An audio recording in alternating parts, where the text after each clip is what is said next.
حیدرآباد کے حج ہاؤس نامپلی میں آل انڈیا مجلس اتحاد کے صدر Hyderabad M P barrister Sadruddin Owaisi نے حج 2026 کے لیے روانہ ہونے والے حجاج اکرام کو مبارکباد دی۔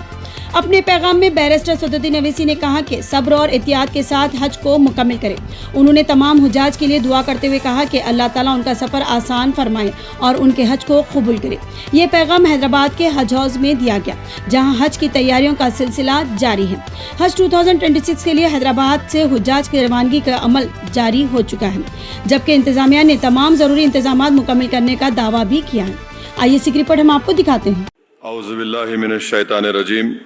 بسم اللہ الرحمن الرحیم، السلام علیکم ورحمۃ اللہ وبرکاتہ۔ محترم جناب ریونت ریڈی صاحب وزیر اعلیٰ تلنگانہ، محترم جناب محمد شبیر علی صاحب، محترم جناب محمد اظہر الدین صاحب وزیر اقلیتی بہبود تلنگانہ، محترم جناب فہیم قریشی صاحب چیئرمین ٹیمرس، چیئرمین حج کمیٹی، چیئرمین وقف بورڈ اور شہنشین پر موجود تمام معزز حاضرین و اکرام، بزرگان ملت، میری عزت دار ماں اور بہنوں، میں آپ تمام کو، حاجیوں کو جو آج حج پر جا رہے ہیں، اپنی جانب سے آپ کو مبارکباد دیتا ہوں۔ اور جیسا کہ آپ اور ہم علماء کرام کے بصیرت افروز کتابات سے اور ان کی کتابات سے ہم کو معلومات حاصل ہوئی ہیں کہ اللہ سبحانہ و تعالیٰ سورہ آل عمران میں یہ ارشاد فرماتا ہے کہ جو حج کرنے کی جس کے پاس استطاعت ہے وہ حج کرے، اور جو شخص باوجود اللہ کی تمام نعمتوں کے حج نہیں کرتا تو اللہ فرماتا ہے کہ اللہ بے شک بے نیاز ہے سارے جہاں سے۔ اور یہ حج اسلام کا ایک 5واں رکن ہے، جس میں جسمانی اور مالی عبادت پوری ہوتی ہے، اور اللہ کے رسول صلی اللہ علیہ وسلم نے یہ ارشاد فرمایا کہ اگر تم غنی ہونا چاہتے تو حج کرو، اور ایک اور حدیث میں آیا کہ تم غنی ہونا چاہتے تو حج کرو، اور اگر صحت چاہتے ہو تو سفر کرو۔ تو میں مبارکباد دیتا ہوں ان تمام حاجیوں کو جو آج انشاءاللہ تعالی اور پھر آنے والے دنوں میں یہاں سے اسٹیٹ حج کمیٹی سے روانہ ہوں گے۔ میری اللہ سے دعا ہے کہ اللہ سبحانہ و تعالی آپ کے اس حج کو قبول کرے، اور جیسا کہ آپ جانتے ہیں کہ حج سب سے بڑی چیز، حج کی جو چیز ہے وہ صبر ہے، اور آپ حج کمیٹی سے جا رہے ہیں تو ظاہر ہے آپ کو بڑے صبر کا مظاہرہ کرنا پڑے گا۔ اور ساتھ ہی ساتھ میں وہاں پر ایک ذمہ دار شخص سے بات کیا جو پچھلے 40 سال سے حاجیوں کی خدمت کرتے ہیں، تو انہوں نے مجھ سے کہا کہ آپ حاجیوں کو بتائیے کہ اگر کھانا آپ کو ملتا ہے تو اس کو فوراً کھا لیجئے، اس کو شام تک اٹھا کر مت رکھیے، کیونکہ کئی کسی ایک جگہ پر کچھ ایک ایسے واقعات بھی ہوئے ہیں۔ اور ساتھ ہی ساتھ آپ اپنے ساتھ الیکٹرول لے کے جائیے، وہاں پر کافی گرمی ہے۔ اور تیسری بات یہ ہے کہ جب آپ مزدلفہ جائیں گے تو مزدلفہ میں گروپ کی شکل میں آپ بیت الخلاء کو جائیے، کیونکہ واپس آنے میں بیت الخلاء کے کئی دروازے ہوتے ہیں، مزدلفہ میں ہزاروں لاکھوں لوگوں کا ہجوم ہوتا ہے، تو گروپ کی شکل میں جانے سے واپس آنے تک آپ جس مقام پر ٹھہریں آسانی ہوگی۔ اور پھر جس دن آپ کو کنکر مارنا ہے شیطان کو، تو بہتر یہ ہے کہ آپ لوگ فوراً فجر کے بعد مت نکلیے، رکیے تھوڑا، ظہر کے بعد جا کر آپ شیطان کو کنکر ماریے، دھوپ بھی کم ہو جائے گی۔ تو یہ اہم چیزیں ہیں، میری گزارش ہے کہ آپ اس پر غور کریں۔ اور بہت سے میں دیکھا بہت سے ضعیف حضرات بھی الحمدللہ حج کے لیے جا رہے ہیں، تو رسول اللہ صلی اللہ علیہ وسلم نے حدیث شریف میں فرمایا کہ حج میری امت کے ضعیف لوگوں کے لیے ایک جہاد کی طرح ہے۔ اور میرے عزیز دوستوں اور بزرگوں، احادیث میں آیا کہ اللہ کے رسول صلی اللہ علیہ وسلم نے فرمایا کہ جس نے حج کیا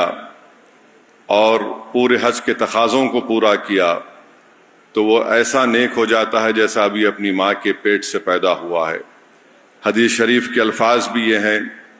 کہ جس نے حج کیا اور پھر اس کے بعد جو حج کے مناسک ہیں اس کو ادا کیا کہ وقوف عرفات میں وہاں پر ٹھہر کر رات گزارتے ہیں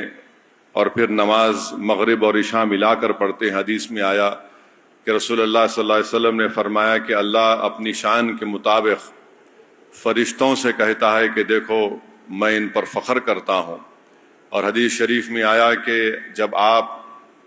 اپنے بال منڈواتے ہیں، حلق کراتے ہیں، تو ایک ایک بال کے عوض میں اللہ آپ کے گناہوں کو معاف فرماتا ہے، آپ کے درجات کو بلند کرتا ہے. حدیث شریف میں یہ بھی آیا کہ اتنے گناہ اللہ سبحانہ و تعالیٰ معاف کرتا ہے کہ اگر بارش کے پانی کے قطرے ہو، سمندر کی چھاک ہو، ان تمام گناہوں کو اللہ سبحانہ و تعالیٰ معاف فرماتا ہے. اور پھر جب واپس آ کر حاجی طواف کرتا ہے کنکر مارنے کے بعد، کنکر مارتے وقت بھی حدیث میں آیا کہ اللہ سبحانہ و تعالیٰ اس کو نیکیاں دیتا ہے، اس کو اجر دیتا ہے، اس کے درجات کو بلند فرماتا ہے. اور جب طواف کرتے ہیں اور طواف مکمل ہونے کے بعد اللہ حدیث شریف میں آیا کہ ایک فرشتہ حاجی کے کھندے پر ہاتھ رکھ کر اس سے مخاطب ہو کر کہتا ہے کہ اب جاؤ، اللہ تمہارے پورے گناہوں کو معاف فرما دیا. تو میرے عزیز دوستوں اور بزرگوں، صرف آب زمزم اور کھجور لا کر اپنے رشتہ داروں کو دینا نہیں ہے. حاجی جب جاتے ہیں وہ دیکھتے ہیں کہ اسلام کی سب سے بڑی خوبصورتی اور طاقت یہ ہے کہ جب ایک حاجی حج کرنے جاتا ہے تو مساوات کی تعلیم جو دنیا دیتی ہے ایکوالٹی کی، ہم وہاں پر دیکھتے ہیں کہ دنیا کے کونے کونے سے آتے ہیں لوگ. تو اسلام کی ایک اجتماعی قوت وہاں پر نظر آتی ہے آپ کو کہ کوئی کالا ہے، کوئی گورا ہے، کوئی مختلف قسم کے لوگ ہیں، مختلف زبانیں بولتے ہیں، مختلف لباس پہنتے ہیں، مگر حج کے دوران میں سب ایک ہی لباس پہنتے ہیں. زبانیں دوسری بولی جاتی ہیں مگر حج کے دوران میں ان کی زبان پر ہوتا ہے لبیک لبیک. یہ اسلام کی ایک بہت بڑی طاقت ہے مساوات کی جو آپ کو اور ہم کو دیتی ہے. ہم واپس آنے کے بعد ہی ہماری ذمہ داری ہے کہ ہم کالے اور گورے میں فرق نہ کریں، ہم بڑے اور چھوٹے میں فرق نہ محسوس کریں. یہ بہت بڑی پیغام ہے حج کا کہ دنیا کے کونے کونے سے لوگ آ جاتے ہیں. اور آخر میں آپ کو یاد دلانا چاہتا ہوں کہ اللہ کے رسول صلی اللہ علیہ وسلم کا آخری حجۃ الوداع کا جو خطبہ ہے، جس میں اللہ کے رسول صلی اللہ علیہ وسلم نے کیا فرمایا کہ کسی عرب کو کسی عجم پر فوقیت نہیں ہے،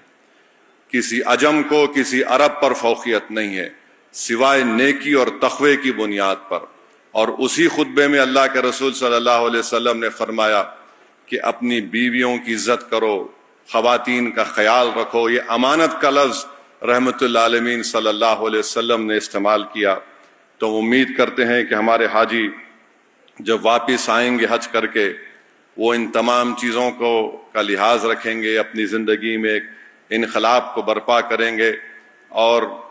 آپ کو تکلیف ہوگی وہاں پر حج میں، ایسی نہیں کہ خدا نہ خواستہ کچھ آپ کو جسمانی تکلیف پہنچے، مگر تکلیف ہوگی. لاکھوں لوگ آتے ہیں تو آپ کو صبر کرنے کی ضرورت ہے. ہو سکتا ہے کہ حج کمیٹی جو ان کی ذمہ داریاں ہیں اس کو پورا نہ کر سکے تو یقیناً ان پر ہم تنقید بھی کریں گے، مگر آپ کو بڑی صبر کے ساتھ، بڑے احتیاط کے ساتھ اپنے حج کو مکمل کرنا ہے. اور میری آپ تمام سے یہ گزارش بھی ہے کہ جب آپ کعبۃ اللہ شریف کو دیکھیں گے، یہاں سے جانے کے بعد طواف کریں گے، تو ہر قدم پر آپ یقیناً اپنے لیے، اپنے ماں باپ کے لیے، اپنی اولاد کے لیے، اپنے رشتہ داروں کے لیے دعا کریں گے، خود کی مغفرت کے لیے دعا کریں گے. میری آپ سے ادباً گزارش یہ ہے کہ آپ اپنے وطن عزیز کے لیے بھی دعا کریے. ہر لمحے، ہر وقت پر آپ جب دعائیں کرتے ہیں تو دعا کریے کہ اللہ ہمارے اس وطن میں جو لوگ آج مذہب کی بنیاد پر ظلم کر رہے ہیں، اللہ سبحانہ و تعالیٰ ان ظالموں کو کمزور کر دے. آپ دعا فرمائیے کہ یہ وطن